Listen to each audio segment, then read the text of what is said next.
both versions of Quinton in the New York lineup. Where are they placing?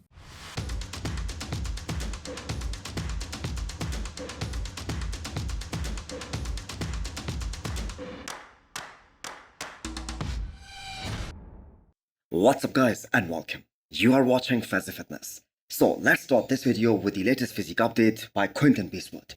So he has been quickly moving up to 290 pounds without even trying.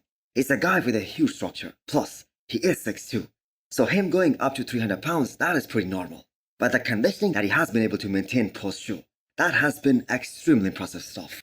So the question regarding Quinton now is that, will he compete at this upcoming Van Pro, which is happening in about 3.5 weeks time?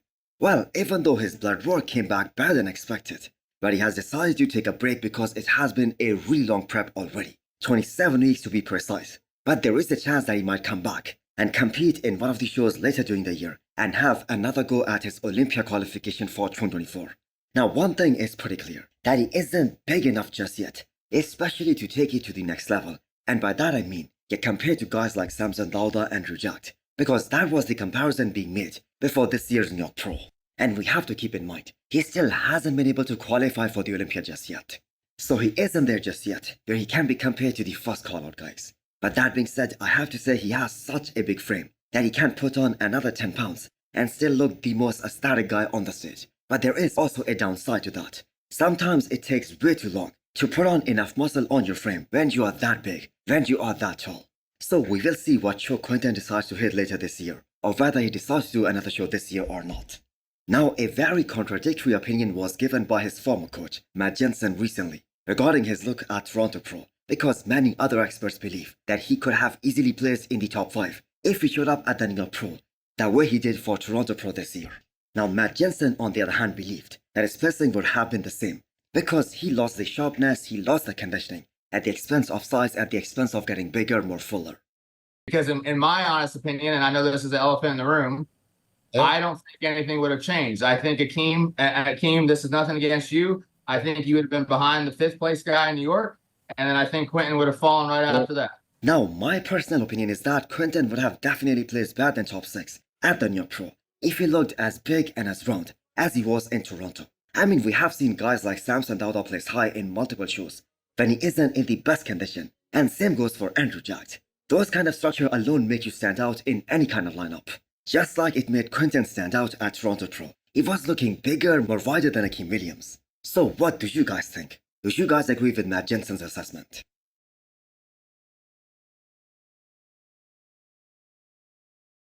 Next up, we have a physique update from Carlos Thomas Jr., a guy we were all so excited to see at the Arnold Classic South America earlier this year. But unfortunately, due to a death in his family, he could not make it to the stage. Plus, there was another reason of him not doing that show this year.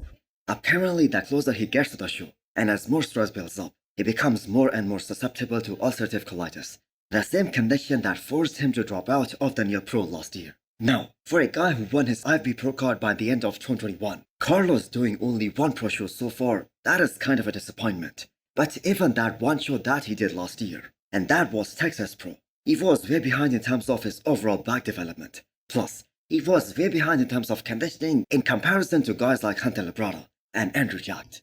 So is there a chance that we will get to see Carlos Thomas Jr. on the stage this year? Well, I have to say not anytime soon, because he decided to go back into the off-season after not being able to do Arnold Brazil. And as of right now, he looks pretty huge. Now from the front and from the side, that is one hell of an impressive physique. And the craziest thing is that we haven't even seen the best of Carlos just yet.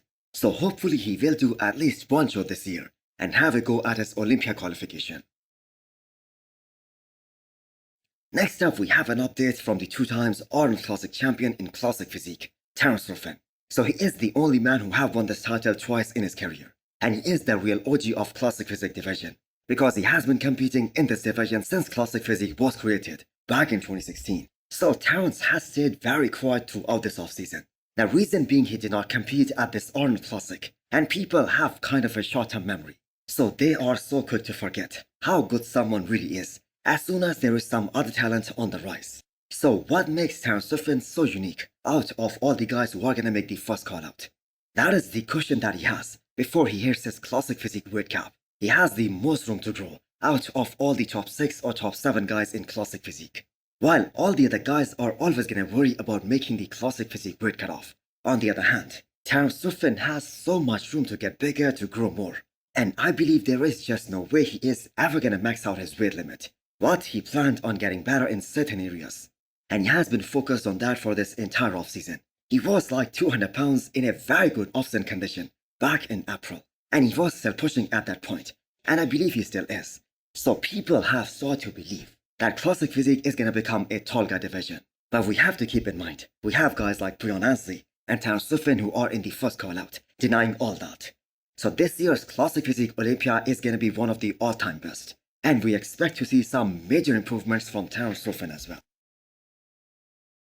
When we talk about this upcoming Vancouver Pro, we should not forget one name, Stanimal. He was the first one to officially announce that he is gonna be doing this show, and that happened very early during the year.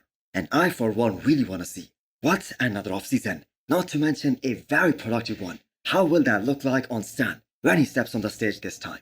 I think he is gonna present some great changes in his physique this time. So his conditioning is something that no one really needs to worry about. I mean, the guy was like in 6 weeks out conditioning throughout his off-season. Even at the peak point of his off-season, it looked like he was 6 weeks out of the show. And maybe that is what was needed for him to put on more lean muscle tissue, for him to put on more mass. He was in amazing shape in all 3 shows that he did last year.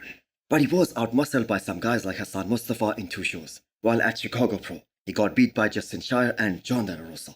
Look, this is a guy who started his career in the bodybuilding world as a men's physique competitor. And then he moved to classic physique, and eventually he switched to the men's open bodybuilding. So Stan is never gonna be the biggest guy on the stage. But the thing is, he doesn't have to be. He needs to stick to his strengths. And that is exactly what he has been doing, coming in as peeled as he possibly can. So with Quinton out of Van Pro, Hassan Mustafa, John Jewett, and Stanimal are gonna be in the mix. But Hassan needs to be a lot sharper than what he looked like at Toronto Pro to beat both these guys, John Jewett and Stanimal. Because the thing is, both of these guys are gonna be dry and hard as nails. Lastly, I have an update from Hunter Labrada at 12 weeks out of Italy Pro. So I cannot really understand why people were criticizing him about his midsection when he was over 300 pounds at the peak point of his off-season. Just imagine the amount of food he had to push in order to be that big, and with such great condition too. That was arguably the biggest and the leanest he had ever looked. And just look at him right now, only a few weeks into the prep, and he is already looking so good. Everything is getting refined. He's big, he's round, and he's bubbly. And you can just feel that this is gonna be an altogether different bodybuilder this year. I just hope that he is able to replicate that same Tempo Pro conditioning with the size that he has now. Because if he's able to do that, I think that is gonna be an extremely dangerous version of Hunter. So Hunter isn't in the discussion of top 4 based on his placings at the Olympia in the last couple of years. But I have to say he isn't far off. If Nick Walker, as well as his coach Matt Jensen, would openly claim that they are gonna win the Olympia this year, then why not Hunter Labrada also in that discussion to crack top 4 this year? And I truly believe that we haven't seen the best of Hunter Labrada just yet. And this might be that year. And he can shock a lot of people. So hit the thumbs up button if you liked the video. And smash the subscribe button if you wanna come back for more. Thanks for watching.